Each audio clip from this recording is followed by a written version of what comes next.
साथियों, जय भीम, जोहार, आदाब, नमस्कार। मैं सतेंद्र कुमार। जब रक्षक ही भक्षक बन जाए तो फरियाद किससे करें। ये मुहावरा यूपी पुलिस पर बिल्कुल सटीक बैठता है।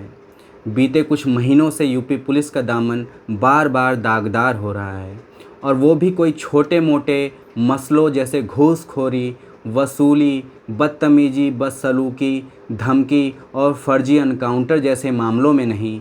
ये तो अब बहुत पुरानी और मामूली बातें हो गई हैं। अब तो यूपी पुलिस अपराध की दुनिया में नए नए कीर्तिमान रच रही है। अपराध की सबसे उच्चतम श्रेणियों में जैसे हत्या, बलात्कार, कस्टोडियल डेथ जैसे मामलों में यूपी पुलिस महकमे की इज्जत को चार चांद लगा रही है, जो कि अब न्यू नॉर्मल बन गया है।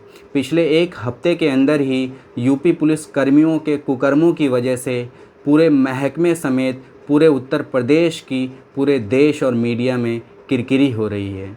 सबसे पहला प्रकरण जनपद ललितपुर के पाली थाने का है, जिसमें कथित तौर पे 22 अप्रैल को अपने ही गांव के 3 युवकों के द्वारा एक 13 साल की नाबालिग लड़की को बहला फुसलाकर भोपाल ले जाया गया, जहां कथित तौर पे उसके साथ 3 दिन तक सामूहिक दुष्कर्म किया गया। फिर आरोपी उसको वापस उसके गांव छोड़कर फरार हो गए। इंसाफ की फरियाद लेकर 27 अप्रैल को 13 साल की नाबालिग पीड़िता अपनी रिश्तेदार के साथ ललितपुर के पाली थाने में शिकायत करने आई थी। उसी दिन देर शाम थानाध्यक्ष तिलकधारी सरोज ने पूछताछ के लिए उसे थाने में बुलाया और मौका पाकर उसे अपने कमरे में ले गया और उसके साथ कथित तौर पे बलात्कार किया। इस मामले में पूरी आप बीती बाद में नाबालिग पीड़िता ने एक एनजीओ चाइल्ड हेल्पलाइन केयर को पूरी जानकारी दी, और जिनकी शिकायत पर सभी आरोपियों के खिलाफ बाद में मुकदमा दर्ज कर लिया गया।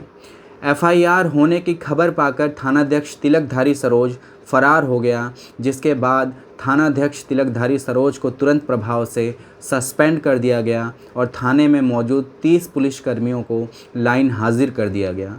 फिर 3 दिन तक छापेमारी के बाद प्रयागराज से आरोपी इंस्पेक्टर को गिरफ्तार करके वापस ललितपुर लाया गया। लेकिन गौरतलब ये है कि कोर्ट की पेशी से पहले आरोपी इंस्पेक्टर तिलकधारी सरोज को वीआईपी ट्रीटमेंट दिया गया, जहां बाद में उसे कोर्ट की सुनवाई के बाद 14 दिनों की न्यायिक हिरासत में भेज दिया गया। दूसरी घटना यूपी चंदौली जिले के सैयद राजा थाना क्षेत्र की है, जहां बीते रविवार तारीख 1 मई को मनराजपुर के एक गांव में पुलिस एक आरोपी कन्हैया यादव के घर दबिश देने पहुंची थी, जिस पर गुंडा एक्ट और मारपीट में कुल 6 मुकदमे दर्ज थे।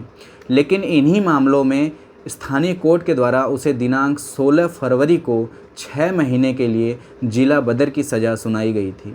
यानी कि 16 अगस्त तक कन्हैया यादव अपने घर और इलाके में नहीं आ सकता था, और जिसकी जानकारी लोकल पुलिस और थाने को भी थी।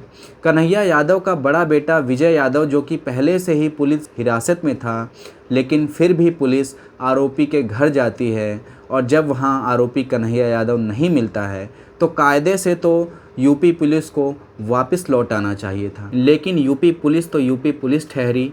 वापस लौटने से यूपी पुलिस की साख को बट्टा नहीं लग जाता। इसीलिए यूपी पुलिस कन्हैया यादव की दोनों बेटियों के साथ कथित तौर पे मारपीट करती है, और जिसके बाद कन्हैया यादव की बड़ी बेटी निशा यादव, जिसकी कुछ दिनों बाद शादी होने वाली थी, मौत हो जाती है। छोटी बहन गुंजा यादव ने, जिसके साथ भी पुलिस ने मारपीट की थी, वो पुलिस को निशा यादव की मौत के लिए जिम्मेदार ठहरा रही है। उसका कहना है कि पुलिस दीदी के साथ ऊपर मारपीट कर रही थी, उनके चीखने चिल्लाने की आवाज़ नीचे तक आ रही थी, और पुलिस वाले मुझे नीचे मारपीट रहे थे। अचानक दीदी के चीखने चिल्लाने की आवाज़ बंद हो गई, और फिर पुलिस नीचे उतरी और बाकी लोगों के साथ घर से जाने लगी।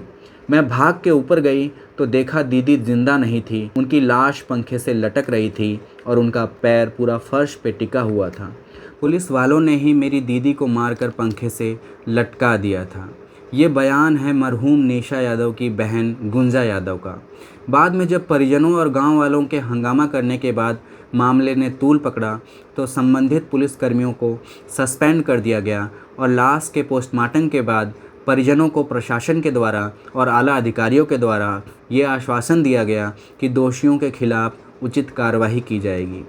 इसके बाद परिजनों ने निशा यादव का अंतिम संस्कार कर दिया और अब पोस्टमार्टम रिपोर्ट आई है जिसमें मौत की वजह साफ निकल कर नहीं आ पाई है।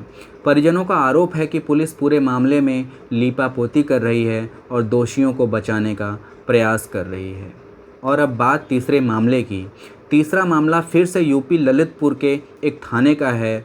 वही ललितपुर जिसमें अभी 2 दिन पहले ही पाली थाने के पूरे स्टाफ को लाइन हाजिर कर दिया गया था और थानाध्यक्ष तिलकधारी सरोज को गिरफ्तार कर बलात्कार के आरोप में 14 दिन की न्यायिक हिरासत में भेज दिया गया था। उसी ललितपुर के महरौनी थाने के एक सिपाही अंशु पटेल ने अपने घर में काम करने वाली नौकरानी पूजा नामदेव को चोरी के शक में महिला सब इंस्पेक्टर पारुल चंदेल के साथ मिलकर निर्वस्त्र करके रात 8 बजे से मारना पीटना शुरू किया और दूसरी तरफ महिला के पति महेश नामदेव को थाने में बंद कर दिया गया। अंशु पटेल और सब इंस्पेक्टर पारुल चंदेल देर रात तक महिला को निर्वस्त्र करके मारते पीटते रहे, उसके ऊपर पानी फेंकते रहे और जब महिला की हालत गंभीर हो गई तो बाद में महिला और उसके पति के खिलाफ आपसी विवाद में शांति भंग करने का आरोप लगाकर धारा 151 में मुकदमा दर्ज कर चालान कर दिया गया।